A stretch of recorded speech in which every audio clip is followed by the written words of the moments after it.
Cześć! Zgodnie z obietnicą, tym razem w Muzycznym Subiektywie trzecia i ostatnia część opowieści o progresywnej grupie Camel. Zgodnie z najlepszymi praktykami serialowymi zostawiłem ich w poprzednim epizodzie w nieciekawym położeniu. Czas więc najwyższy, aby ich z tarapatów wyciągnąć. Jeśli nie rozbudziło to Waszej ciekawości, być może zaintryguje Was, co z ich dalszymi losami mają wspólnego miska pyłu, zatopiony parowiec Lusitania, arabska poezja i zamach na World Trade Center. A dla tych, którzy żyją w błogiej nieświadomości, będzie jeszcze niespodzianka. Gotowi? No to jedziemy.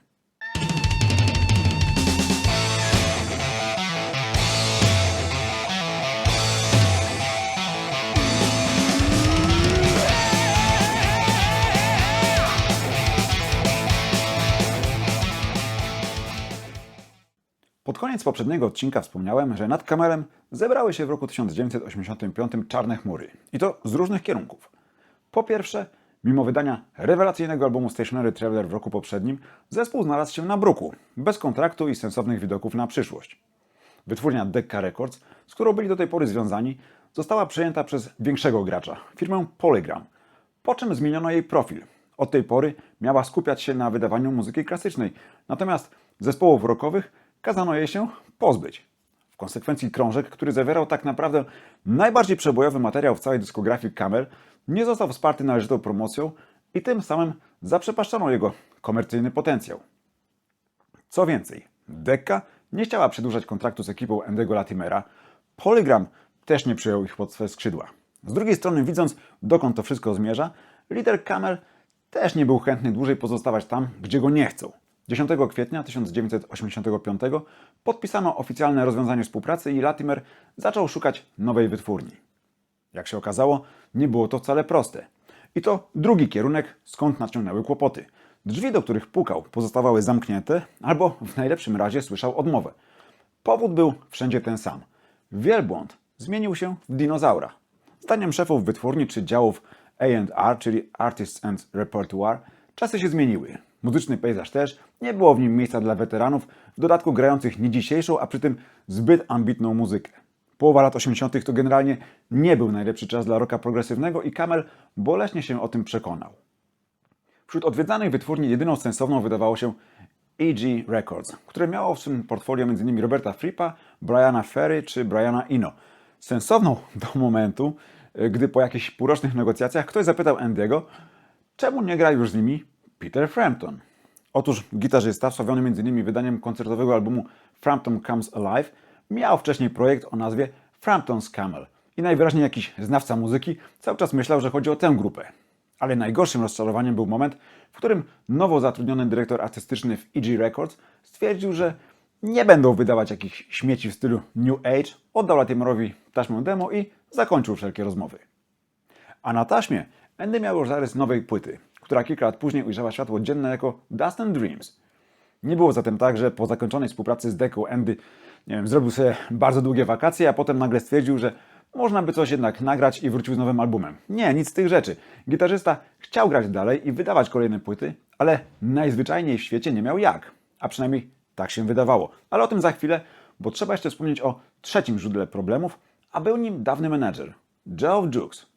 Otóż jeszcze w 1982 Jukes nieoczekiwanie wytoczył grupie proces, domagając się wypłaty jakichś rzekomo niezapłaconych mu prowizji z pierwszego okresu kariery.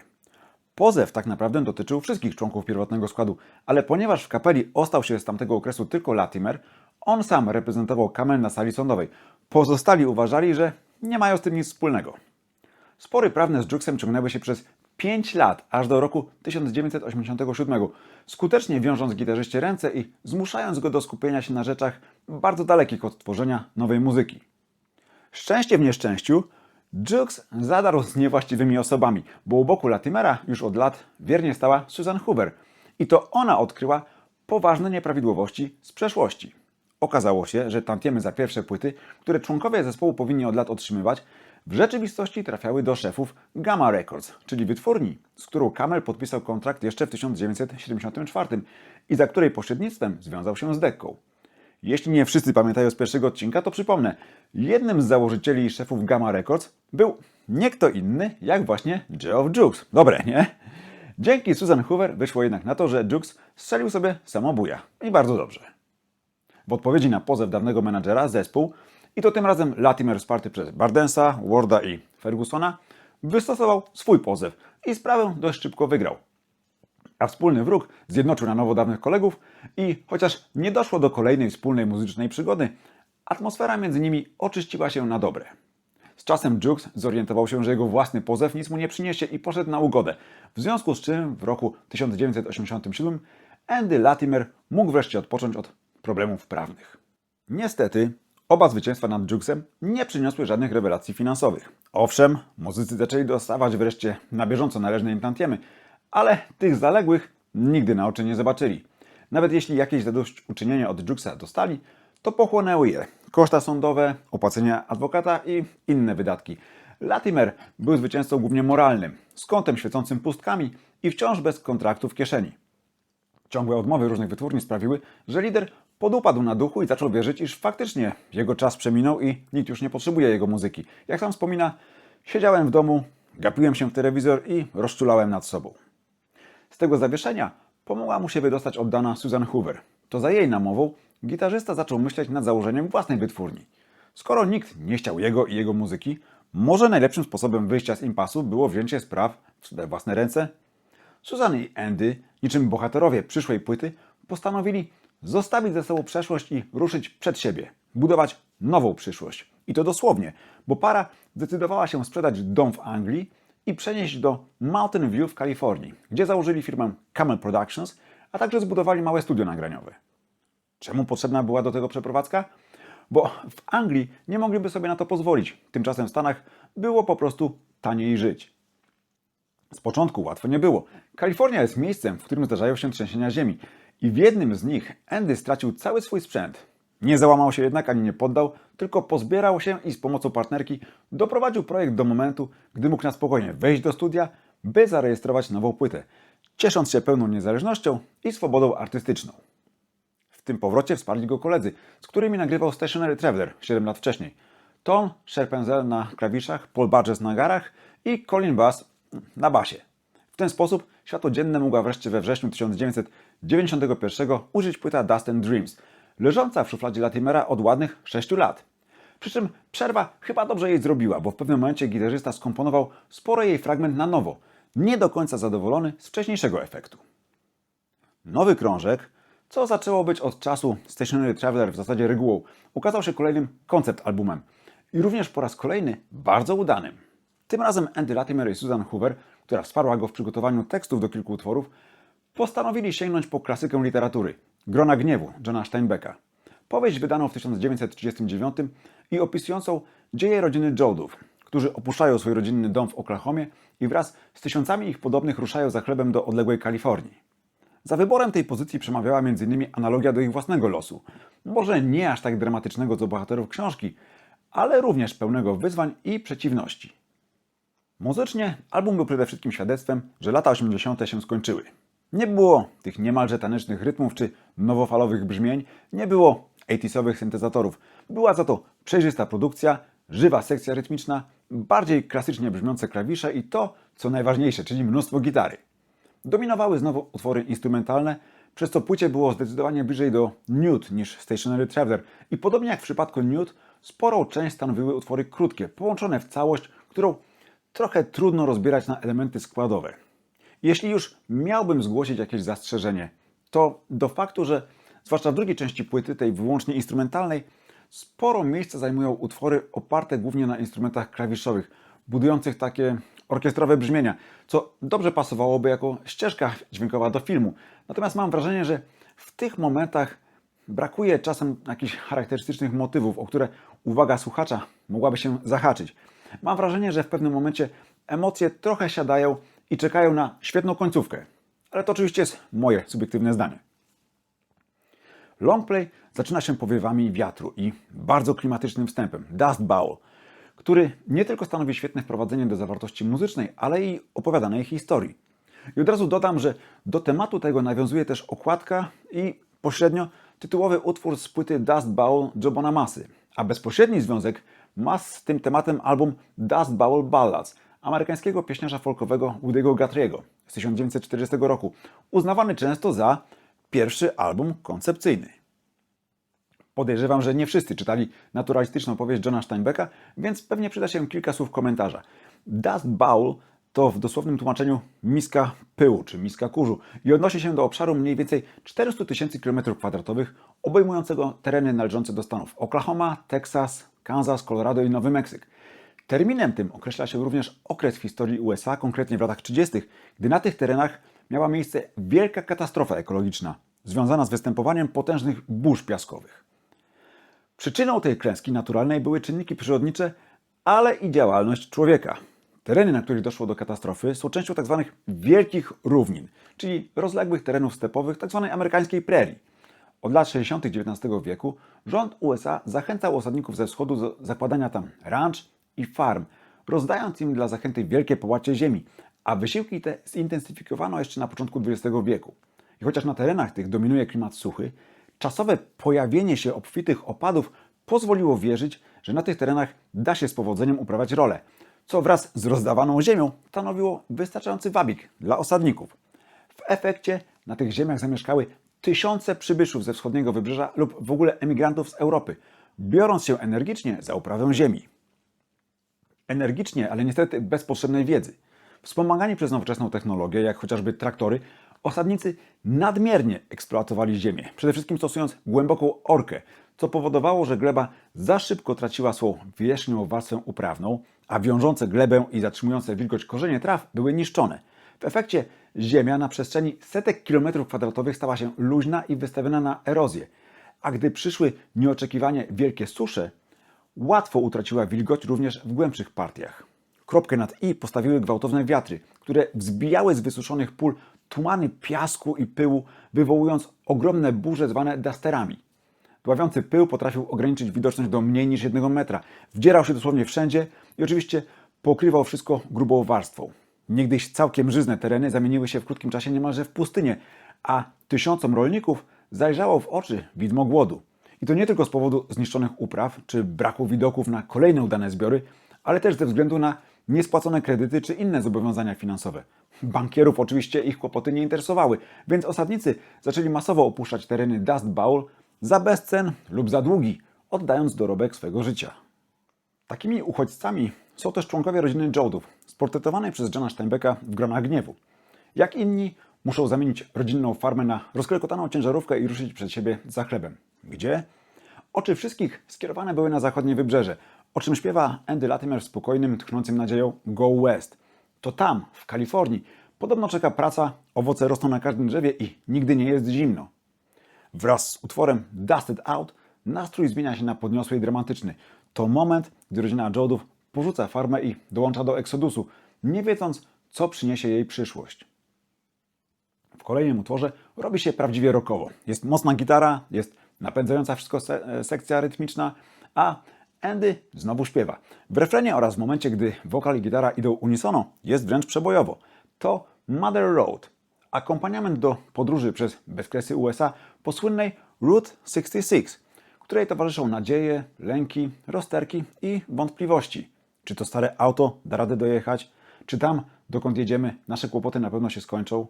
Niestety, nikt z licznej rodziny nie zna odpowiedzi na te pytania. Co gorsza, rodzina zaczyna się powoli rozpadać. W drodze umiera wpierw dziadek, a jakiś czas potem babcia Jode. Z kolei w miejscowości Needles nad rzeką Colorado odłącza się najstarszy syn Jodów, Noah. To rozstanie portretuje miniatura Needles. Dalej na płycie mamy wzruszający utwór Rose of Sharon.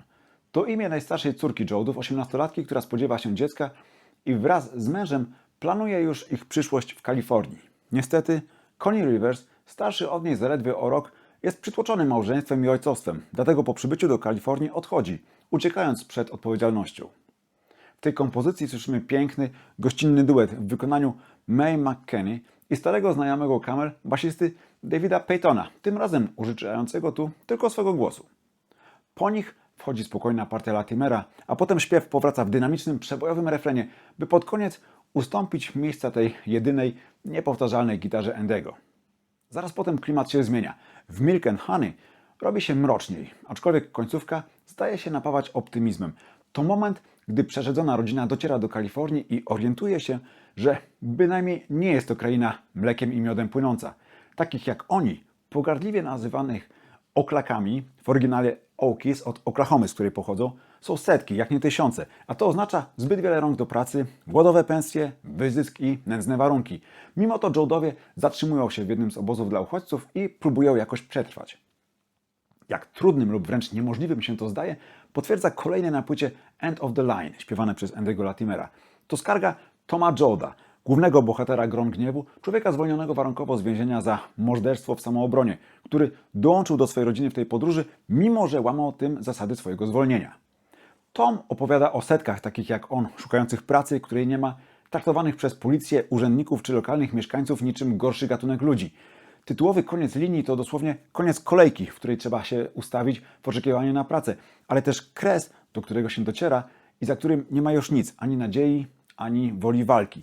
Muzycznie numer przejmujący smutkiem doskonale oddaje ogarniającą bohatera bezsilność i przygnębienie, chyba ze względu na swój dość taki bluesowy charakter, chociaż bluesem sensu stricte nie jest. Oszczędna sekcja rytmiczna, klawiszowe tło i dużo gitary Andy'ego. Jeden z bardziej wyrazistych momentów tej płyty. I od tego momentu opowieść staje się wyłącznie instrumentalna. Nadciągują ponure, niepokojące storm clouds, czyli chmury burzowe, ale jeszcze nie te dosłowne. To Jim Casey, przyjaciel rodziny i dawny kaznodzieja, który teraz namawia wykorzystywanych ludzi do strajku, zostaje zamordowany przez obozową straż. Tom Joad w odwecie zabija jednego ze strażników. Rodzina opuszcza po cichu obóz i znajduje pracę na plantacji bawełny, ale Tom musi się ukrywać, a z czasem uciekać. Na pożegnanie obiecuje matce, że będzie pracował, a jeśli trzeba, to będzie i walczył za uciśnionych. Te wydarzenia ilustruje dynamiczniejszy Cotton Camp, znowu z dominującą gitarą Latimera i chwytliwymi motywami. Kolejnych kilka miniatur z wiodącymi instrumentami klawiszowymi to obraz dalszych migawek z życia Joadów. Praca przy bawełnie jest wstrzymana przez gwałtowne deszcze. Wagony, w których mieszkają pracownicy i cały ich dobytek jest zagrożony, zwłaszcza gdy mimo wysiłków mężczyzn wezbrane wody pobliskiej rzeki przerywają wzniesioną na prędce groblę. Natomiast złego w tym chaosie Rose of Sharon zaczyna rodzić, ale dziecko przychodzi na świat martwe. Przedostatni na płycie Hopeless Anger partiami takiej niemalże wściekłej gitary Latimera wyraża ten tytułowy, bezsilny gniew. To gniew ludzi pozbawionych domu, pracy, przyszłości, na skraju załamania. To gniew stryja Joada, który bierze martwe dziecko, by je pochować, ale zamiast tego puszcza skrzynkę ze zwłokami noworodka na rwącą rzekę, by nurt zaniósł je w świat niczym niemą, rozpaczliwą skargę. Ale pojawiają się w tym utworze też powtórzenia z Mother Road, jakby dla podkreślenia, że w tych ludziach wciąż tli się nadzieja. Jej uosobieniem jest Ma Joad, czyli matka rodziny, która w trakcie powieści wyrasta na prawdziwego przywódcę. Ale tę wewnętrzną siłę i nadzieję symbolizuje też Rose of Sharon, sportretowana raz jeszcze w kończącym płytę podniosłym Whispers in the Dark. Gdy cała rodzina ucieka przed wzbierającą wodą do opuszczonej szopy, spotykają w niej dwoje ludzi, chłopca i jego ojca, umierającego z głodu. I wtedy Rose, która dopiero co straciła dziecko, decyduje się na poświęcenie, by ocalić nieznajomego człowieka. Na osobności podaje mu swoją pierś pełną mleka i karmi go niczym matka miłosierdzia. Mimo wszystkiego, co spotkało ją i jej rodzinę, okazuje miłość i współczucie, które w świecie pogrążonym w mroku stanowią światełko nadziei. Płyta Dust and Dreams również była takim wyrazem nadziei. Nadziei, że kogoś jeszcze muzyka Camel interesuje i że jest jeszcze sens ciągnąć to wszystko dalej. Latimer słyszał wątpliwości z tak wielu ust, że zaczynał się zastanawiać, czy w ogóle wydawać krążek pod szyldem Camel. Tym bardziej, że pracom nad płytą towarzyszyły liczne kłopoty. Po miksie okazało się, że jest problem z poziomem basu i do miksowania podchodzono jeszcze kilkukrotnie. Potem, gdy pierwsza partia płyt była już wytłoczona, okazało się, że połowa z nich uległa zniszczeniu w transporcie. Wreszcie próba sprzedaży płyt w małych sklepach w Kalifornii okazała się niewypałem. Ich wysiłki wydawały się wystawione na przeciwności losu niczym starania rodziny Joadów, ale tak jak tamci, Andy Latimer i Susan Hoover nie poddawali się. Na szczęście, bo oto nieoczekiwany ratunek nadciągnął z Europy, a konkretnie z Holandii. Tamtejsza firma Bertus kupiła duży nakład Dust and Dreams, dzięki czemu Camel Productions dostało potrzebny zastrzyk gotówki, by spokojnie myśleć o przyszłości i zorganizowaniu trasy koncertowej. Warto dodać, że właśnie w Holandii Dust and Dreams wylądowało nawet na liście przebojów, docierając do miejsca 39. Tournée trwało od sierpnia do początku października 1992 i składało się z 23 koncertów, a Camel odwiedził w jego trakcie Stany Zjednoczone, Japonię, Hiszpanię, Francję, Holandię, Niemcy oraz Wielką Brytanię, przy czym w tej ostatniej o dziwo dał tylko jeden występ. Najwięcej koncertów Może w ramach podziękowania za świetne przyjęcie albumu muzycy dali w Holandii i tam też zarejestrowali materiał na dokumentujący trasę album koncertowy Never Let Go, wydany rok później i zawierający m.in. pełne wykonanie Dust and Dreams. Jak wspominają, sami byli zaskoczeni przyjęciem, z jakim się spotkali. Okazało się, że fani absolutnie o nich nie zapomnieli, wiele koncertów było wyprzedanych, a reakcje entuzjastyczne. Zaznaczę, że obok Latimera, Paula Burgessa i Colina Bassa na klawiszach zagrał Mickey Simmons, wcześniej współpracujący m.in. z Mike'em Oldfieldem i Fishem. Bardzo możliwe, że miało to związek ze strachem Tona Scherpenzela przed lataniem. Zaangażowanie Simmonsa pozwoliło też ograniczyć koncertowy skład zespołu do 4 osób, bo klawiszowiec, korzystając z dobrodziejstw techniki i możliwości programowania dodatkowych ścieżek, rozwiązał problem odtworzenia na żywo orkiestrowych aranżacji zarejestrowanych w studiu. Trasa była świetnym sposobem zakomunikowania światu, że zespół wciąż żyje i ma się dobrze. A żeby podtrzymać zainteresowanie kapelą, a jednocześnie wynagrodzić lata czekania, nim przygotowano kolejny album, Andy Latimer zdecydował się otworzyć archiwa i wypuścić kilka płyt koncertowych. Obok wspomnianego już Never Let Go była to seria tzw.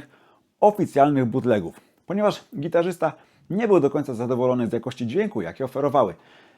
Szczerze mówiąc, nie wiem, o co mu chodziło. Słyszałem dużo gorzej brzmiące albumy wydane bez takiego dopisku. Na serię składały się przywołana już przeze mnie w pierwszym epizodzie płyta On the Road 1972, a także On the Road 1982 i On the Road 1981. Na nowy album studyjny przyszło fanom poczekać trochę dłużej. Na szczęście nie kolejne 7 lat. Pogłoski o pracach nad nim pojawiły się już w 1994, ale mając komfort wynikający z niezależności, bez nacisków ze strony wytwórni, Andy nie spieszył się, tylko pracował w tempie, jakie mu odpowiadało. I wtedy, gdy dostępni byli również pozostali muzycy, ponieważ na przykład Colin Bass w międzyczasie zajmował się projektem solowym. Trzeba było zwerbować też nowego perkusistę, bo Paul Burgess zrezygnował z grania na rzecz rodziny. Za bębnami zastąpił go, aczkolwiek tylko na czas sesji w studiu, John Xepoleas. To, że powstanie kolejny koncept album, graniczyło w zasadzie z pewnością. Pozostawało pytanie, jaką tym razem historię lider Camel postanowi nam opowiedzieć. Okazało się, że miała być ona w dużym stopniu zainspirowana dziejami jego przodków. Początkowy impuls był smutny. Jeszcze w 1993 zmarł ojciec gitarzysty, Stan Latimer. I wróciwszy z jego pogrzebu do Ameryki, Andy złapał się na tym, że tak naprawdę niewiele wie o swojej rodzinie od jego strony. Postanowił nadrobić zaległości i w ten sposób dowiedział się m.in., że jego babka była Irlandką, a wielu jej krewnych opuściło szmaragdową wyspę za chlebem, wyjeżdżając do Anglii, Australii, Kanady czy USA, podobnie jak wielu innych emigrantów. Łączył ich punkt, z którego żegnali bliskich i rodzinny brzeg. Cove Harbor, zwany Harbor of Tears, czyli Port West. Miejsce to było też świadkiem innej tragedii. Niedaleko portu w 1915 roku zatonął pasażerski parowiec Lusitania, storpedowany przez niemiecką łódź podwodną. Wydarzenie to upamiętnia pomnik stojący w Cove, Lusitania Peace Memorial, na którego szczycie stoi anioł, ten sam, który pojawia się na okładce Harbor of Tears. Po raz kolejny Andy poświęcił sporo czasu na badanie materiałów źródłowych, relacji tych, którzy odpłynęli i tych, którzy zostali, aby stworzyć opowieść o smutnych, często dramatycznych losach rodzin rozdzielonych przez ocean i tułaczkę w poszukiwaniu lepszego życia. Zorientował się przy tym, że losy jego krewnych pozostają dla żyjących członków rodziny nieznane. Była to przeszłość na zawsze stracona. Wybrana tematyka w dużym stopniu narzuciła muzykę na nowym albumie. Była to istotna zmiana w muzycznych krajobrazach Camel, ponieważ po raz pierwszy, i to na dużą skalę, pojawiły się w utworach motywy celtyckie. Jak sam Latimer tłumaczył, zawsze sięgają po środki wyrazu, których wymaga przedstawiana opowieść. Jeśli o mnie chodzi, nie mogli zrobić lepszego prezentu, ponieważ ja te klimaty uwielbiam i nie miałem najmniejszego problemu, żeby się w płycie zakochać od pierwszego przesłuchania. Tym bardziej, że Andy od czasu Stationary Traveler poniżej pewnego wysokiego poziomu już nie schodzi. I na tej płycie również dowiózł to, za co fani go uwielbiają, czyli dużo chwytliwych i poruszających melodii oraz niepowtarzalne brzmienie swojej gitary. Album zaczyna się od pięknie zaśpiewanego a cappella przez znaną nam już z występu na Dust and Dreams Mae McKenna, Irish Air, przy czym nie chodzi o irlandzkie powietrze, tylko o pieśń czy arię. Tradycyjne Irish Airs to jakby śpiewane lamenty, wolniejsze od przeznaczonych do tańca jigów czy reelów. I faktycznie ten otwierający płytę temat, powtórzony zaraz potem w wersji instrumentalnej przez przejmującą gitarę Latimera, ma w sobie wiele z lamentu, a jego słowa opisują tęsknotę emigranta za rodzinną Irlandią, do której chętnie wróciłby, aby umrzeć wśród swoich. Nadaje też ton całej płycie, której motywem przewodnim będą owa nostalgia oraz rozłąka z bliskimi. Następujący po nim spokojny utwór tytułowy to wzruszające pożegnanie tych, którzy odpływają w nieznane i tych, którzy zostają na brzegu. Na pokładzie statku wypływającego z portu West jest jeden z 7 braci, zmuszony podobnie jak 4 innych wyjechać za chlebem. Na nabrzeżu żegna go ojciec, człowiek, którego tak naprawdę nigdy nie znał i który nie potrafi wyrazić słowami, co czuje. W wymiarze symbolicznym można traktować to jako rozstanie gitarzysty ze swym zmarłym rodzicem, co jest uzasadnione w świetle utworu kończącego płytę, o czym za chwilę. Od połowy rozbrzmiewa piękna solówka Latimera, po której utwór płynnie przechodzi w klawiszową miniaturę Cove, moment opuszczenia przystani i Irlandii. Kolejna piosenka to migawka gdzieś z głębi Ameryki. Jeden z synów, być może ten sam, który żegnał ojca z pokładu statku, pisze do domu list, w którym zawiadamia, że pracuje na zachodzie przy budowie kolei, dobrze mu płacą i jak inni emigranci będzie przesyłał pieniądze do domu, by wspierać bliskich.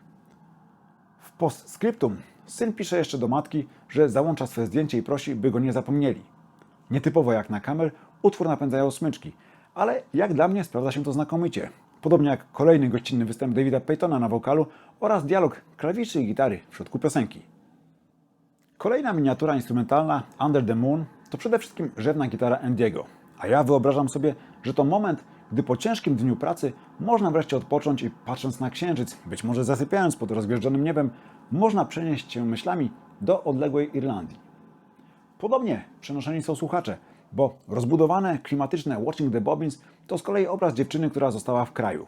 Być może to siostra, być może ukochana. Wiemy tylko, że ciężko pracuje, szyjąc przez cały dzień suknie dla dam, zatracając się w otępiającym zajęciu, które hipnotyzuje nieustannie obracającymi się szpulkami nici. Ale i ona ma swój cel i swoje nadzieje. Oszczędza każdego pensa, by w końcu się stąd uwolnić. A więc najpewniej ruszyć w świat z portu West. Jej pierwowzorem mogła być babcia Andiego, która była krawcową i która nigdy Irlandii nie opuściła, być może tylko skrycie o tym marząc. Tej opowieści towarzyszy nieco taki transowy rytm, na tle którego znowu błyszczy Andy Latimer, ale fajne zagrywki dorzuca też John Xepoleas na perkusji.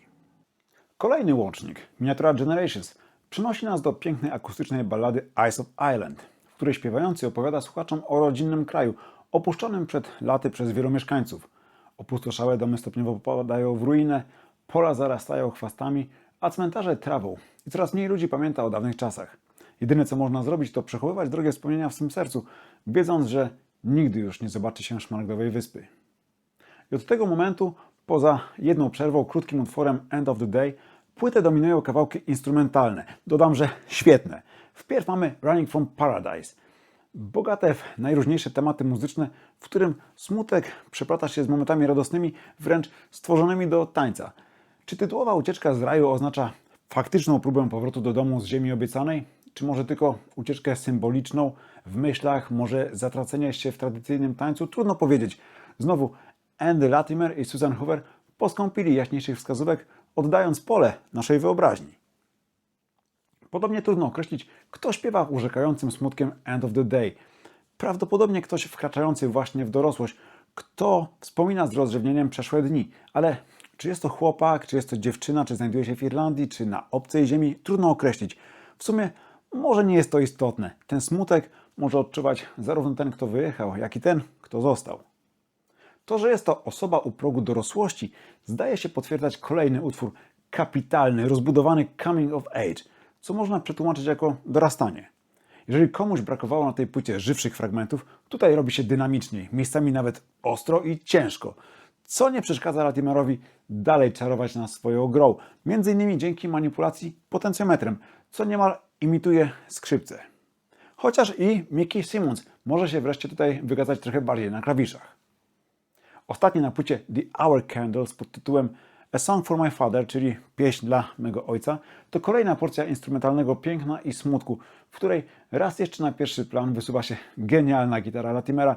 Jest to utwór zainspirowany hymnem śpiewanym na pogrzebie jego taty. Co ciekawe, mniej więcej po 2 minutach w utworze robi się mocno bluesowo. I daję słowo, Andy chwyta za serce wygrywanymi dźwiękami jak rasowy bluesman, o ile nie lepiej.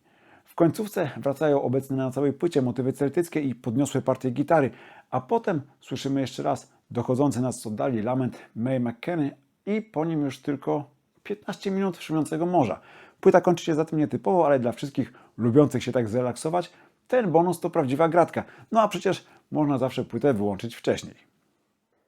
Longplay trafił do sprzedaży w styczniu 1996 i ponownie na listę przebojów dostał się tylko w Holandii, ale to było zrozumiałe. Bez wsparcia wielkich wytwórni Camel mógł co najwyżej pomarzyć o ponownym zawitaniu na listy w Wielkiej Brytanii czy Stanach. Inna rzecz, że liderowi od dawna przestało już na tym zależeć. Nie silił się na stworzenie przeboju, chociaż chwytliwe tematy same w naturalny sposób rodziły mu się pod palcami. Nie marzył też o wielkiej sławie. Realizował swoje marzenie na własnych warunkach, ku uciesze wiernych fanów i to mu w zupełności wystarczało. Na promujące nowy krążek tournée trzeba było jednak poczekać aż do wiosny 1997. Powodem zawirowań były kolejne zmiany w składzie, ponieważ John Xepoleas nie miał ochoty jechać w trasę, a Paul Burgess zdania nie zmienił, potrzebny był nowy pauker. Co więcej, z kapelą rozstał się też nieoczekiwanie Mickey Simons. W tej sytuacji zaczęto szukać też klawiszowca, a znaleźć i wdrożyć połowę zespołu to już dość poważne zadanie. Nic dziwnego, że wymagało czasu i odpowiednich przygotowań. Nowymi nabytkami okazali się dwaj Szkoci, Foss Patterson na klawiszach i Dave Stewart na perkusji, obaj współpracujący wcześniej m.in. z Fishem. Szybko zaklimatyzowali się w kapeli, wprowadzając też do niej sporo luzu i humoru. Ogranie materiału zajęło jednak sporo czasu, bo zaplanowane koncerty miały się składać z numerów starszych oraz nowego albumu odegranego na żywo w całości, a że na Harbour of Tears było sporo orkiestracji, muzycy musieli opracować aranżacje koncertowe oddające to bogactwo dźwięków połączonymi wysiłkami zaledwie 4 muzyków. Wreszcie w marcu 1997 Camel ruszył w drogę. Zaczęli występami w Stanach, potem odwiedzili Japonię, aż wreszcie dotarli do Europy, odwiedzając m.in. po raz pierwszy Polskę i to na 2 koncertach w Krakowie i Warszawie. Warto dodać, że w utworze Irish Air Andy'ego i kolegów w Polsce wspierały 2 członkinie naszego rodzimego zespołu Quidam. Nie muszę dodawać, że fani zgotowali muzykom niezapomniane przyjęcie, a podpisywanie płyt po koncertach trwało tak długo, że Dave Stewart przyznawał, iż ręce bolały go bardziej niż od grania. Trasę udokumentowano 2-płytowym wydawnictwem Coming of Age, aczkolwiek zanim do tego doszło, wśród polskich fanów krążył już bootleg z występu w sali kongresowej, zarejestrowanego przez radiową Trójkę. Występy, na których muzycy musieli się mocno napocić, by oddać bogate aranżacyjnie Harbour of Tears, uzmysłowiły Latymerowi, że czas na powrót do podstaw. Według nowej koncepcji kolejna płyta miała być nagrana bez udziwnień i wykorzystywania wszystkich dobrodziejstw studia, tak aby potem kwartet mógł bez problemu odtworzyć ją na żywo.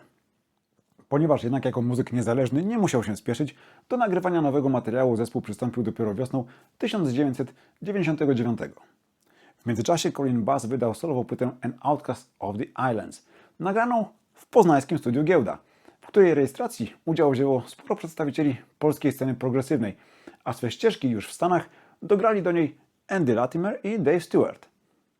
Ponieważ po trasie Harbour of Tears z zespołem rozstał się Foss Patterson, pracę nad kolejnym longplayem Camel zaczęli jako trio, bez wsparcia klawiszowca. Jego brak, a także decyzja, by tym razem kompozycję uprościć aranżacyjnie, przyniosły w efekcie płytę bardzo gitarową, nawet jak na Camel, co wielbicieli talentu lidera bynajmniej nie zmartwiło. Oczywiście instrumenty klawiszowe ostatecznie też się pojawiły, a stało się to dzięki rozwojowi internetu. Otóż ich ścieżki nagrał po dłuższej nieobecności w składzie Ton Scherpenzeel, który wcześniej, ze względu na swój lęk przed lataniem, zrezygnował ze współpracy z Andym. Tym razem nowoczesna technologia pozwoliła mu nagrać partię klawiszy na odległość i przesłać pliki przez internet. Końcowy efekt? No, jak dla mnie, wyborny. Tym bardziej, że doczekaliśmy się wreszcie tego, co dość logiczne i chyba nieuniknione. Wielbłąd wreszcie zawitał na pustynię. Podobno lidera grupy zainspirował Colin Bass, dając mu egzemplarz przewodnika The Rough Guide to World Music, który zafascynował gitarzystę. I tak oto płytę zdominowały pustynne klimaty, mimo że można się spierać, czy Rajas, bo taki tytuł otrzymało nowe wydawnictwo. Jest koncept albumem sensu stricto. Z jednej strony większość utworów albo muzycznie, przez wykorzystanie skal arabskich, albo tematycznie, poprzez tytuły lub teksty, nawiązuje do klimatów orientalno-pustynnych. Z drugiej nie układają się one w jakąś spójną opowieść. Czy to wystarcza, czy przeszkadza, by płytę nazywać albumem koncepcyjnym, to już niech sobie każdy sam rozstrzyga, bo przecież najważniejsza i tak jest jej zawartość.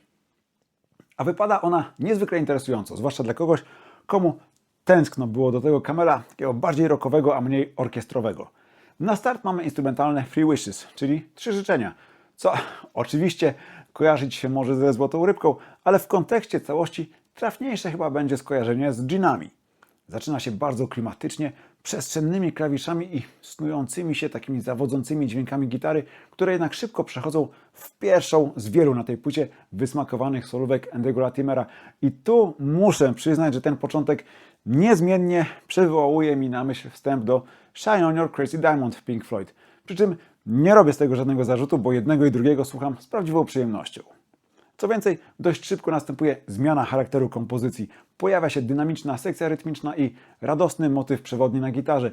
Dalej jest równie ciekawie. Zmiana goni zmianę, zupełnie jak na dawnych płytach.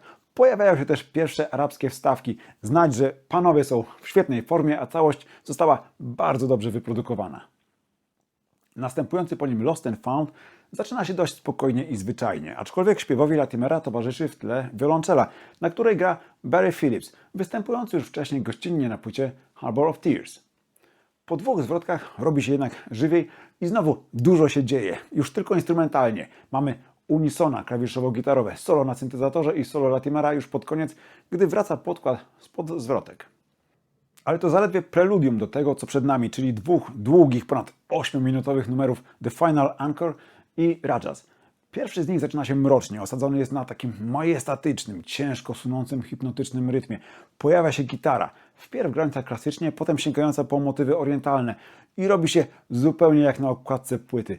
Latimer śpiewa w nim niewiele, ale jakże pięknie i smutno zarazem, a potem śpiewa już tylko jego gitara. Utwór tytułowy nawiązuje już wprost do klimatów pustynnych. Rajas to w arabskiej poezji rodzaj metrum, czyli układu sylab w wersie decydującego o rytmie wiersza, podobno oddającego rytm wielbłąda kroczącego przez pustynię. I o takiej wędrówce przez pustkowia z postojami pod rozwieżdżonym niebem i pieśniami śpiewanymi przy ognisku lub w drodze opowiada lider w pierwszej części utworu, z towarzyszeniem gitary akustycznej, wiolonczeli i pojawiającego się na moment fletu. A potem robi się magicznie. Pojawia się taki transowy motyw gitary, wolno pulsujący bas i oszczędna perkusja, kołyszące słuchacza niczym podróż na grzbiecie wielbłąda. A na tym tle Andy Latimer oczywiście czaruje swymi solówkami. W porównaniu z tymi kompozycjami następna wypada dość zwyczajnie. I jak dla mnie to jest najmniej interesujący fragment płyty, co oczywiście nie oznacza, że jest słaby. W półakustycznym Shout Latimer żegna się z bliską mu osobą, z którą nigdy nie pożegnał się należycie, ale i z którą nigdy nie udało mu się być tak prawdziwie blisko, jakby chciał. Bardzo możliwe, że w ten sposób żegna się po raz kolejny ze zmarłym kilka lat wcześniej ojcem. Do przeszłości gitarzysta wraca też w Straight to the Heart, wspominając swego brata i ojca, a także wczesne zauroczenie muzyką, słuchaną na falach Radia Luksemburg. Coś, z czym pewnie mogą się utożsamiać i niektórzy polscy fani Camel. Znów zaczyna się tylko akustyczną gitarą i śpiewem Latimera, ale po chwili dołącza reszta instrumentów i robi się ciekawiej, zwłaszcza za sprawą głębokiego basu i jak zawsze pięknej solówki Andy'ego. A potem zespół znowu wspina się na wyżyny. Wpierw instrumentalna Sahara, zaczynająca się subtelnie, by potem znienacka przyspieszyć i nieść nas dźwiękami gitary i solidnie osadzonej sekcji rytmicznej. Świetnie wypadają zwłaszcza motywy arabskie, zaczynające się tak mniej więcej w połowie numeru. W końcówce wszystko się uspokaja, szykując jakby grunt pod ostatni na płycie ponad 10-minutowy utwór Lawrence. I to jest powoli narastająca opowieść o legendarnym Brytyjczyku Thomasie Edwardzie Lawrence'ie, znanym pod przydomkiem Lawrence z Arabii. Był to archeolog, oficer i dyplomata, sławiony głównie swymi działaniami podczas I wojny światowej, kiedy to zorganizował działania partyzanckie i powstanie plemion arabskich przeciwko Turkom. Lawrence był zauroczony pustynią i Bliskim Wschodem, co zostało pięknie ujęte w tekście, kiedy nazwano go człowiekiem pochłoniętym czy połkniętym przez piasek. Brytyjczyk był też rozdarty między swą lojalnością wobec imperium, a swoich arabskich przyjaciół, którym daremnie obiecywał uzyskanie niepodległości. Rozczarowany nieugiętą polityką mocarstw europejskich wrócił ostatecznie do Anglii, gdzie jednak trudno było mu się odnaleźć. W 1935 zginął od ran odniesionych w wypadku motocyklowym, przy czym do dziś spekuluje się, czy uderzył w przydrożne drzewo przypadkiem, czy może specjalnie, uwalniając w ten sposób swą duszę i wysyłając ją ponownie w wędrówkę po bezkresach. Kompozycja rozwija się stopniowo od klimatycznego wstępu i oszczędnego śpiewu Latimera przez zagęszczenie ścieżek instrumentów i świetną partię gitary, aż po takie marszowe wyciszenie i końcową, fantastyczną solówkę Latimera. Oj tak, na tej płycie można się nasłuchać cudeniek wypływających spod palców gitarzysty do woli. Longplay ukazał się 21 października 1999, a zaraz potem zespół planował kolejne światowe tournée. Ponieważ Scherpenzeel dobrze sprawdzał się w studiu, ale w trasę lecieć nie zamierzał, trzeba było znaleźć zastępcę. Został nim Kanadyjczyk Guy LeBlanc. Nieoczekiwanie jednak okazało się, że Dave Stewart zamierza przyjąć posadę kierownika sklepu perkusyjnego w Edynburgu i spędzać więcej czasu z rodziną niż tułać się po świecie, więc zespołowi zagroziło widmo odwołanej trasy. Sytuację na moment uratował Colin Bass, sugerując na zastępstwo kumpla ze starej kapeli, Steve Hillich Band, niejakiego Clive'a Bunkera, który miłośnikom starego rocka powinien być znany z Jethro Tull. Bunker zgodził się i nawet pojawił na próbach, ale szybko wyszło, że nic z tego nie będzie. Najzwyczajniej w świecie nie mógł odnaleźć się w materiale kamer i obie strony doszły do wniosku, że najlepiej będzie się jednak rozstać. Te nieoczekiwane komplikacje postawiły bliski start trasy pod znakiem zapytania. Tym bardziej, że równocześnie Susan Hoover, żona i menadżerka Andy'ego, miała poważny wypadek podczas konnej przejażdżki. Na szczęście Susan ani myślała odwoływać z tego powodu trasy, a Guy LeBlanc zaproponował na gary swojego kumpla, Denis Clamart, również Kanadyjczyka. Zdeterminowany Latimer ściągnął go jak najszybciej na próby i już po 10 minutach wspólnego grania zaproponował dołączenie do zespołu. Najwyraźniej Clamart dobrze odrobił zadanie domowe, bo numerów Camel nauczył się lecąc samolotem do San Francisco. Trasa zaczęła się pod koniec sierpnia 2000 6 koncertami w Stanach, przy czym wszystkie miały miejsce w Kalifornii. Jak tłumaczył Latimer, w USA trudno było zainteresować agentów koncertowych rockiem progresywnym i w większości nic nie mówiącą nazwą Camel.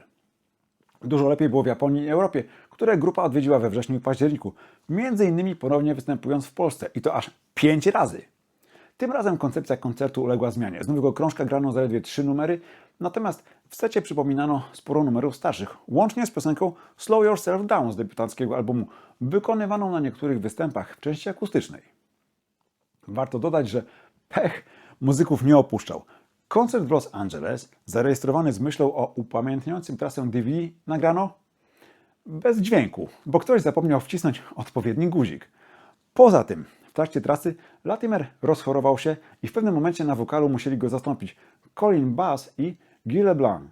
Ten ostatni pewnie niezbyt szczęśliwy, bo kilka dni wcześniej przypadkowo złamał żebra, omal nie spadając ze sceny. Mimo tych przeciwności fani otrzymali pamiątkową koncertówkę The Paris Collection, wydaną jeszcze w tym samym roku. W 2001 zespół po raz pierwszy odwiedził Amerykę Południową, dając 13 występów w Brazylii, Meksyku, Argentynie, Chile, Wenezueli i Kostaryce. A potem przystąpił do prac nad kolejną płytą, wydanym już w lipcu 2002 A Note and a Wink. Album dedykowany był pamięci Petera Bardensa, który zmarł na raka płuc w tym samym roku 22 stycznia. I szczerze mówiąc, była to płyta, która przez długi czas wywoływała u mnie uczucie niedosytu. Po wspaniałych Harbor of Tears i Rajas ta wydała mi się mniej chwytliwa, mniej wciągająca. Musiałem poświęcić jej naprawdę dużo czasu, żeby docenić jej urok. A tworzą go moim zdaniem dwa składniki. Po pierwsze, jest niezwykle angielska. Andy Latimer od zawsze nie krył, że Camel jest angielski i podkreślał to zarówno wtedy, gdy wyruszali podbijać Amerykę, jak i wtedy, gdy komentował zapędy Petera Bardensa, chcącego w początkach działalności zapuszczać się na tereny uprawiane przez na przykład Santanę. Nigdy wcześniej jednak nie czułem tej angielskości tak bardzo jak teraz w utworach typu Fox on the Hill czy Squiggly Fair. Po drugie, to jest płyta, którą się nagrywa, jak się ma odpowiedni bagaż doświadczeń za sobą i odpowiednią liczbę lat na karku. I chyba zrozumieć ją lepiej można też dopiero wtedy, gdy już ma się dawno za sobą swoją smugę cienia.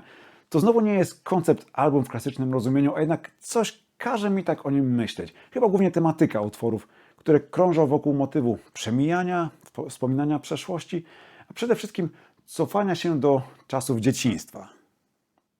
I taki klimat wprowadza już tytułowy utwór, od którego płyta się rozpoczyna, z odgłosami parowozu i instrumentami tak imitującymi tykanie zegara, z sielankowo brzmiącym fletem. Rozbudowana kompozycja, trwająca ponad 11 minut, w której Andy Latimer pięknie śpiewa coś, co można uznać za kołysankę. Coś, co być może śpiewała mu lub mówiła mama przed zaśnięciem i co przenosi nas w senną krainę marzeń i wspomnień. Po spokojnym początku robi się w niej klasycznie kamelowo. Mamy pulsujący bas, fajne partie gitary, dużo ciekawych klawiszy, w tym odkurzone brzmienie organów. Do tego momenty wyciszeń i zmiany tempa, słowem dzieje się. Mamy też pięknie zaśpiewany fragment ze słowami "Come back to me the same way that you live", czyli wróć do mnie tak samo, jak odchodzisz. Tytułowe "A nod and a wink" można tłumaczyć jako takie ciche porozumienie. To jakby porozumienie bez słów. Wystarczy skinienie głową i mrugnięcie, by się dogadać. Wyobrażam sobie, że tak właśnie dogaduje się rodzic z dzieckiem. Teraz zasypiasz i opuszczasz mnie, udając się do krainy snów, ale potem wróć tą samą drogą, ok? I nie trzeba nic odpowiadać, wystarczy mrugnięcie i skinienie. O tym, że to płyta zanurzająca się we wspomnieniach, świadczy kolejny utwór, Simple Pleasures, w którym Latimer przywołuje scenę rozstania z bliżej nieokreśloną dziewczyną 30 lat temu. W ogóle te 30 lat są bardzo istotne. We wkładce do płyty Andy pisze, że tyle minęło od momentu, gdy powstał Camel. I być może również ta świadomość w połączeniu z niedawno przeżytą śmiercią Petera Bardensa skłoniła go do tego spojrzenia wstecz. Ale ten utwór to nie tylko rozpamiętywanie minionych dni. To też znak, jak ważne są tytułowe proste przyjemności, proste składniki naszej codzienności. Często niedostrzegane i niedoceniane. To one przecież składają się na nasze życie, na nasze bogactwo tego życia. Co więcej, niczym słynna Magdalenka z powieści Marcela Prousta w poszukiwaniu straconego czasu, potrafią stać się takim impulsem przywołującym przeszłość, czy wręcz takim wehikułem czasu, który pozwala nam cofnąć się do dawno minionych dni. Sam utwór składa się z dwóch części. Spokojniejszej, śpiewanej przez Latimera tęsknym głosem i dynamiczniejszej, wypełnionej przede wszystkim wspaniale brzmiącą gitarą, dla której tło umiejętnie budują klawisze LeBlanc oraz niezawodna sekcja rytmiczna. Kolejny numer na płycie, A Boy's Life, zaczyna się akustyczną gitarą i smutnym głosem Andy'ego, który pyta sam siebie, czy faktycznie zapomniał, jak to jest mieć 15 lat i czy faktycznie tak bardzo różni się od siebie z czasów młodości. Utwór przechodzi znowu kilkukrotne zmiany tempa i nastroju, by wreszcie rozległa się w nim wspaniała partia Latimera. W końcówce ustępująca miejsca klawiszom i krótkim wstawkom gitarowym puszczonym od tyłu. Długi Fox Hill to w zasadzie muzyczny żart. Radosna opowiastka o konnej pogoni za sprytnym lisem. To tutaj daje znać o sobie ten prawdziwie angielski klimat. Jeśli jednak pominiemy te partie wokalne wykonywane z takim przymrużeniem oka, z takim przekąsem lekkim, to mamy w tym numerze, zwłaszcza w części środkowej, bardzo fajną rockową jazdę. Może nie tak ostrą, jak Camel potrafił zaserwować za czasów Warda, Bardensa i Fergusona, ale sekcja świetnie ciągnie ten numer, a gitara i klawisze na zmianę fundują nam kolejne kapitalne popisy, również z momentami dialogu i fragmentami granymi unisono. Mamy oczywiście też zmiany tempa i motywów przewodnich, a w końcówce pojawiają się akustyczna gitara i flet, przywołując na myśl Jethro Tull. Następujący po nim The Miller's Tale to najkrótszy numer na płycie, znowu z gitarą akustyczną i fletem. To tylko kilka wersów, w których Andy przywołuje obrazek pary przyjaciół wracających do domu pod wieczór, gdy lato powoli się kończy. Być może to scenka kończąca utwór poprzedni, a powracającymi są młodzieniec i jego wierzchowiec. A może to po prostu kolejna migawka z przeszłości, wspomnienie przyjaciela i wspólnie spędzanych wakacji, gdy ma się wrażenie, że czas mógłby się zatrzymać, a szczęśliwe chwile nigdy nie kończyć. Ale w drugiej części utworu Ray przejmują klawisze, budujące nastrój taki nieco mroczny, a nieco ckliwy. Być może to obraz zachodzącego słońca i nieubłaganie nadchodzącej dorosłości. Ale zanim będziemy dorośli, czeka nas jeszcze wizyta na festynie. To Squiggly Fair, dynamiczne, radosne, znowu pełne muzycznych pomysłów. Oprócz typowego instrumentarium, znowu sporo tu fletu i gitary akustycznej, mamy też Latimera zachęcającego do kupowania biletów. Na co? Nie do końca jest to jasne. Być może na jakieś jarmarczne przedstawienie, bo od tego momentu robi się w utworze nieco bajkowo. A może to kończy się sen i trzeba wracać do rzeczywistości? A rzeczywistość jest taka, że liczy się przede wszystkim dzień dzisiejszy, tu i teraz. We wspominaniu przeszłości, zwłaszcza tych szczęśliwych momentów, nie ma nic złego, ale trzeba pamiętać, by nie zatracić się w niej, bo rozpamiętując tylko minione dni, myśląc o przegapionych okazjach czy chwilach, które nie powrócą, możemy stracić to, co najcenniejsze, chwilę obecną. Dlatego w przejmującym, trwającym ponad 10 minut For Today Andy śpiewa o tym, by nigdy nie oddawać dnia, nie rezygnować z niego, by zawsze żyć dniem dzisiejszym, bo nigdy go nie odzyskamy. Ten w sumie prosty utwór niesie niesamowity ładunek emocjonalny. Andy Latimer wzbija się tutaj na wyżyny i trudno, by podniosła końcówka pozostawiła kogoś obojętnym. Przekaz tej kompozycji jest jeszcze mocniejszy, gdy uświadomimy sobie jej inspirację. Była nią tragedia 11 września 2001 roku, gdy w ataku terrorystycznym zniszczone zostały wieże World Trade Center w Nowym Jorku. Konkretnie Latimera zainspirowało jedno zdjęcie, znane pod nazwą The Falling Man, czyli spadający człowiek, uwieczniające anonimową ofiarę tamtego dnia, wykonane przez Richarda Drew, fotografa Associated Press.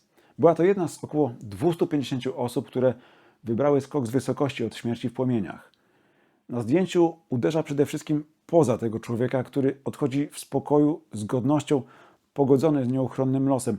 Jak napisano we wkładce, For Today dedykowany jest nieustraszonemu duchowi tego mężczyzny, tutaj określonego poetycko mianem High Diver, co oznacza skaczącego do wody z dużej wysokości. To niezwykle wzruszające i smutne zakończenie tej płyty. Płyty w sumie dużo mniej gitarowej niż jej poprzedniczka. Owszem, wciąż mamy dużo popisów lidera, ale też więcej tu instrumentów klawiszowych, gitary akustycznej czy partii fletu. W jakimś stopniu to też muzyczna podróż w przeszłość, do tego, co Camel grał jeszcze w latach 70. Tym, którym niezapomnianych partii Latimera na niej za mało, koniecznie muszę polecić japońskie wydanie tej płyty. Zresztą polecam wszystkim, którzy go nie znają, ponieważ znajduje się na nim dodatkowy utwór After All These Years. I wiem, z Boznosami to jest różnie, nie wszyscy je lubią, czasami one wnoszą niewiele, a tylko zaśmiecają normalne, takie standardowe wydania, ale w tym przypadku, uwierzcie mi, warto go posłuchać. Jak dla mnie partia, jaka się w nim pojawia, należy do najpiękniejszych, jakie Latimer kiedykolwiek zagrał. Utwór znajdziecie też na playliście z numerami Camel utworzonej na kanale Muzyczny Subiektyw. Tradycyjnie już po wydanej płycie grupa ruszyła w trasę koncertową, tym razem dzieląc ją na 4 koncerty w Stanach, zagrane w czerwcu 2003 oraz 21 w Europie, gdzie zawitali w październiku. Tym razem niestety omijając Polskę. Tradycyjnie też w składzie nastąpiły zmiany. Odszedł Guy LeBlanc, który musiał opiekować się chorą żoną. Na koncertach w Stanach zastąpił go Tom Brislin, znany m.in. ze współpracy z Yes. Z kolei na starym kontynencie w składzie pojawił się stary znajomy Tom Scherpenzel. Występy wypadały jak zwykle doskonale, ale fanów martwił pewien drobiazg. Otóż trasa była określona mianem pożegnalnej. I faktycznie, po jej zakończeniu zespół na długo zawiesił działalność. Nie chodziło bynajmniej o pieniądze czy jakieś wewnętrzne nieporozumienia. Otóż Andy Latimer od 1992 zmagał się z czerwienicą, czyli nowotworową chorobą szpiku. Z czasem dolegliwości stały się na tyle poważne, że gitarzysta musiał zrezygnować z dalszej działalności. 30 października w Sheffield Camel zagrał, jak się zdawało, swój ostatni koncert. Ale nie na darmo już na debiucie zespół umieścił utwór Never Let Go, co można tłumaczyć jako nigdy się nie poddawaj. Historia Camel i Andy'ego Latimera jest najlepszym zobrazowaniem tego hasła. Mimo zawieszenia działalności grupy, muzyk nie zamierzał całkiem zrezygnować z grania. W 2006 dostał nawet propozycję dołączenia do zespołu Rogera Watersa, ale ostatecznie nic z tego nie wyszło. Rozeszło się oczywiście nie o grę na gitarze, tylko o głos Andy'ego. Waters szukał kogoś, kto wykona partię Davida Gilmoura, nie tylko instrumentalne, ale i wokalne. Andy wspomina, że akurat w tym okresie miał kłopoty z gardłem, co wyeliminowało go z projektu. Według innej wersji nie był w stanie wykonywać wysokich partii Gilmoura. W sumie dobrze się stało, bo jak mówi sam gitarzysta, Watersowi zależało na odgrywaniu dawnych solówek nuta w nutę, a Andy wolałby dołożyć coś zawsze od siebie, więc pewnie trudno byłoby się im dogadać. W pewnym momencie jego kłopoty ze zdrowiem nasiliły się. To czerwienica przeszła w mielofibrozę, czyli pierwotne włóknienie szpiku. Walcząc o życie, Andy zdecydował się na przeprowadzkę z powrotem do Wielkiej Brytanii. W listopadzie 2007 przeszedł udaną operację przeszczepu szpiku, a potem serię chemioterapii. Od tego momentu jego stan zaczął ulegać poprawie. Wraz z lepszym samopoczuciem wróciła też ochota na granie. W 2010 Latimer zagrał i zaśpiewał gościnnie na płycie Random Acts of Beauty Davida Minasiana w utworze Masquerade. Potem zaczęły się podejścia do wybudzenia z letargu wielbłąda. Udało się w 2013. Wpierw skład z A Note and a Wink spotkał się w studiu, by w maju nagrać nową wersję płyty The Snow Goose, wydaną w listopadzie tegoż roku. Potem, tuż przed jej premierą, urządzono krótką trasę liczącą 11 koncertów. Camel wystąpił w Wielkiej Brytanii, Belgii, Holandii i Niemczech, w większości miejsc przy wyprzedanej widowni. Odpowiedzią na duże zainteresowanie była seria kolejnych 13 koncertów wiosną 2014. Niestety, tuż przed rozpoczęciem trasy okazało się, że Guy LeBlanc jest chory na raka nerki i musi zrezygnować z występów. Zastąpił go Tom Scherpenzel, a Kanadyjczykowi do składu Camel nie było już dane powrócić. Zmarł rok później. Zespół kontynuował występy na żywo w 2015, odwiedzając m.in. Polskę, a także w 2016, dając 4 koncerty w Japonii już z nowym klawiszowcem Petem Jonesem na pokładzie oraz w 2018 występując 31 razy. Podczas tego ostatniego tournée Camel przypomniał na żywo płytę Moon Madness. docierając ze swym show do Europy i Japonii. Wtedy mieliśmy okazję również po raz ostatni zobaczyć ekipę Andy'ego Latimera w naszym kraju. Trasa została uwieńczona powrotem po latach do wyprzedanej Royal Albert Hall, a koncertem upamiętniło wydawnictwo Live at the Royal Albert Hall z 2020. Niestety, od czasu A Note and the Wing Camel nie zarejestrował żadnego nowego materiału, zaś kolejne duże tournée połączone z obchodami 50-lecia istnienia zespołu i zaplanowane na 2023 zespół musiał odwołać. Andy Latimer od lat cierpiał na artretyzm, objawiający się bólami rąk i kolan, ale na początku 2023 zaczęły doskwierać mu silne bóle w dolnej części pleców, promieniujące na nogę i stopę. Musiał przejść szybką operację, a po niej powolny powrót do zdrowia, który prawdopodobnie trwa do dziś. W tej sytuacji pozostaje mieć tylko nadzieję, że w końcu poczuje się lepiej, czego mu oczywiście gorąco życzę, i ruszy jeszcze raz w pożegnalne tournée, a wszyscy, którzy na to licząc zachowali bilety z 2023, będą mogli z nich skorzystać. A że nadzieję warto mieć zawsze, najlepiej potwierdzają wydarzenia z zeszłego roku. Nie wiem, czy wszyscy oglądający ten epizod są tego świadomi, ale oto nieoczekiwanie w sierpniu 2025 w serwisie Bandcamp na profilu Andrew Latimera zaczęły pojawiać się numery wyciągnięte z archiwum oraz zupełnie nowe nagrania studyjne. Sygnowane wprawdzie imieniem i nazwiskiem gitarzysty nie nazwał Camel, no ale umówmy się, to praktycznie to samo. A jeśli ktoś ma wątpliwości, niech koniecznie posłucha. Niestety nagrania nie są dostępne w żaden inny sposób niż tylko cyfrowo, ale ja naprawdę nie zamierzam kręcić na to nosem. Ten wysyp niczym z rogu obfitości zaczął się instrumentalną perełką, utworem Seeking Refuge, zainspirowanym nagraniem z 1987, na którym zarejestrowano śpiew ostatniego z wymarłych już niestety ptaków Kauai o'o, zamieszkających pierwotnie Hawaje. Wszystkie instrumenty nagrał Andy i od pierwszych dźwięków słychać, że to jest ta gitara. Po prostu uczta dla uszu. A to dopiero początek. Zaraz po tym utworze gitarzysta opublikował Second Chance, które powstało podczas sesji do albumu Harbor of Tears, ale jednak się na nim nie znalazło. To dwuczęściowa kompozycja, zaczynająca się od śpiewu Latimera z towarzyszeniem pianina, by przerodzić się w podniosły utwór w wolnym tempie z naprawdę długim, rewelacyjnym popisem gitarzysty. Do października artysta opublikował jeszcze dość mroczne Once You Get Started i In the Dark oraz pamiątkę z czasów pandemii COVID-u. Radosne Too Busy Rocking w klimacie rockabilly, czyli coś, z czym do tej pory Andy raczej mi się nie kojarzył. Pojawiła się też akustyczna wersja Drafted, nagrana z towarzyszeniem Barry'ego Phillipsa na wiolonczeli oraz doskonała, blisko 19-minutowa suita Journey's End. W tej trzyczęściowej kompozycji mamy klasycznie kamelową część pierwszą, tęskną gitarę w części drugiej oraz klimatyczne klawisze snujące się przez najdłuższą część końcową. Ale prawdziwego asa z rękawa lider Camel wyciągnął 1 października, publikując War Stories. No, tutaj to już można mówić o regularnym albumie, bo nagranie liczy sobie ponad 48 minut i podzielone jest według opisu na 14 fragmentów, chociaż na Bandcampie jest to po prostu jeden plik. Znowu prawie wszystko nagrał samodzielnie Andy Latimer, jedynie w In the Dark, wcześniej opublikowanym samodzielnie, oraz w zamykającym całość Going Home zaśpiewał i zagrał na saksofonie Pete Jones, najnowszy klawiszowiec Camel. Poza tym w Going Home pojawił się jeszcze Guy LeBlanc na pianinie, basie i perkusji, co oznacza, że pracę nad materiałem musiano rozpocząć ponad dekadę temu. Tym razem Andy był naprawdę oszczędny w słowa. Na stronie z zamieszczonym utworem możemy tylko przeczytać, że jest on dedykowany tym z pasją, siłą i odwagą, którzy są zmuszeni stawić czoła konfliktom. Chociaż nie ma wątpliwości, że można mówić o koncept albumie, historię trzeba opowiedzieć sobie samemu, słuchając tej pięknej, momentami podniosłej, momentami bardzo ponurej muzyki. Oczywiście z niejedną poruszającą partią gitary. Albo może dopiero po jej wysłuchaniu w momencie zadumy i refleksji. Istotną wskazówkę stanowi tytuł płyty i owa dedykacja. Możemy więc wyobrażać sobie losy anonimowych bohaterów, albo szerzej zbiorowego bohatera, jakim są ludzie w obliczu grozy i dramatu wojny. Ludzie, którzy wiodą zwykłe, spokojne życie, gdy nagle wiatry historii się odmieniają i nadciąga burza, która cały świat pogrąża w ciemności. To czas, gdy sięga się po modlitwę, gdy szuka się pocieszenia i siły we wspólnocie, gdy pozostaje tylko wiara i nadzieja. Nadzieja i wiara, że tak jak Feniks, świat i ludzkość mogą odrodzić się z popiołów, a my, choć wojenne losy rzuciły nas daleko od domów, kiedyś powrócimy do nich i do swoich bliskich. War Stories to z pewnością ukoronowanie dorobku Andy'ego, ale muzyk bynajmniej nie składa gitary.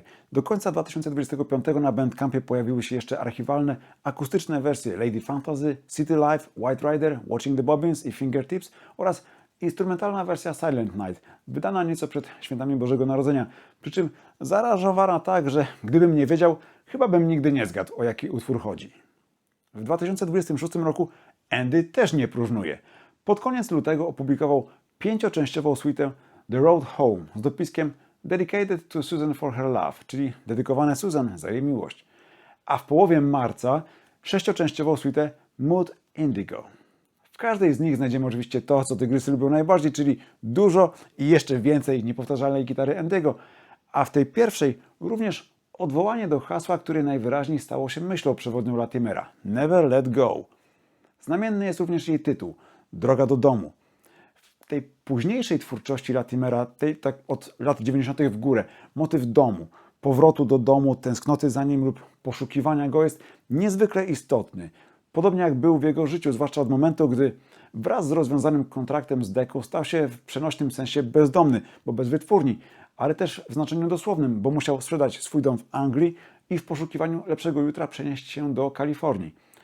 Andy na szczęście znalazł swój dom dawno temu u boku Susan Hoover, a ja życzę mu jak najwięcej sił, zdrowia i samych szczęśliwych do tego domu powrotów. Idealnie po kolejnej trasie koncertowej. I tym akcentem chciałem zakończyć tę 3-odcinkową przygodę z zespołem Camel, dziękując jak zawsze za Waszą uwagę i Wasz czas. Zachęcam do oglądania innych odcinków Muzycznego Subiektywu, a jeśli się komuś podobało, to oczywiście do komentowania, udostępniania, lajkowania i subskrybowania. Dzięki temu Muz się rozwija i ma szansę trafić do szerszego grona odbiorców. W aplikacji mobilnej można filmy nawet podbijać, to ponoć też pomaga. Zapraszam również na fanpage Muzycznego Subiektywu, a jeśli ktoś miałby ochotę postawić mi symboliczną kawkę, będzie mi bardzo miło, można to zrobić na stronie supi.pl. Linki znajdziecie w opisie odcinka i kanału. Pięknie dziękuję za wszelkie okazywane przez Was wsparcie i do zobaczenia niebawem.